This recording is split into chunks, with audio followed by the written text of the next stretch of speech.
Nakita ko pinagpipilitan nilang mag-ina na ikabit yung parol na yon. So, talagang huminto ako sa paglalakad ko. Actually, late na ako, no? Pinuha ko yung camera ko, kinapture ko yung moment na yon. Imagine, January. Pero nga, dahil nga sa kahirapan, siguro, nung yung napulot nilang parol na yon na tinapon ng may kaya o ng mayaman, para sa kanila, isang kayamanan na yon. Hindi makalimutan ni Jericho ang eksenang ito na hanggang ngayon ay may kurot sa kanyang puso. Nakikita niya ang realidad ng buhay sa Pilipinas at sa pamagitan ng kanyang kamera ay ipinapaabot niya sa lipunan at sa gobyerno ang ganoong sitwasyon. Nagsimula ang hilig ni Jericho sa photography noong siya'y mass comm student sa Lyceum of the Philippines. Natanggap niya ang kanyang unang kamera mula sa kanyang tiyahing nurse na nagtatrabaho sa Saudi. Sa pamamagitan ng self-study, ay nahasa ang kakayahan ni Jericho sa pagkuha ng magagandang litrato. Natamo ni Jericho ang kanyang unang break bilang isang photographer noong nasimulang At ng kanyang exhibit ay Bare Face. Si Anjali Ferido para sa detalye.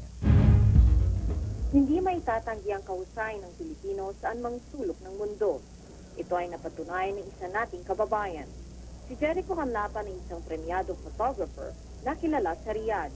Pinamalas niya ang kanyang mga obra sa isang one-man photo exhibition na pinamagatang Bare Face. Ito ay kinanap sa Philippine Embassy Chancery bilang bahagi sa pagdiriwang natin ng ating Philippine independence. Galing ng Pilipino sa matatag na republika ang tema sa taong ito. Pangunahing panauhin sa nasabing exhibit si Philippine Ambassador Basarin Ginomla. Kasama dito si Cesar Saavedra na siyang organizer ng event. Tumanggap si Canlapan ng award bilang Outstanding Pinoy Artist. Isang revolusyonaryong koleksyon ang nasaksihan ng mga dumalo. Sa mga gawa ni Canlapan, naipahayag niya ang kombinasyon ng pantasya, realidad at surrealismo.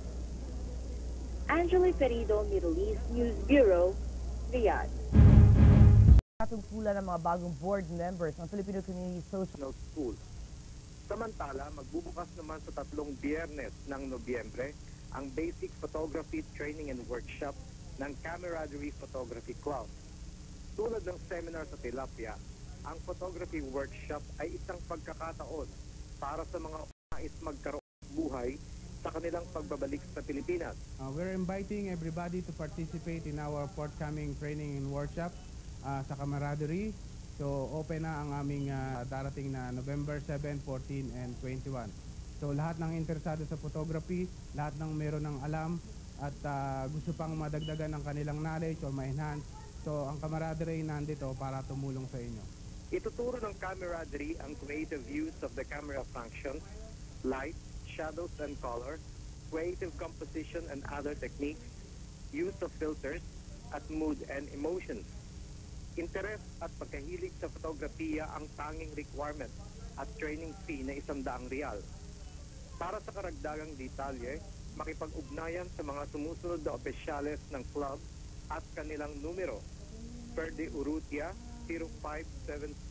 0574-10291, Direk Cabanyero 0569-35786 at Jericho Canlapan 053404-918. Para sa Balitang Middle East, Saudi Arabia.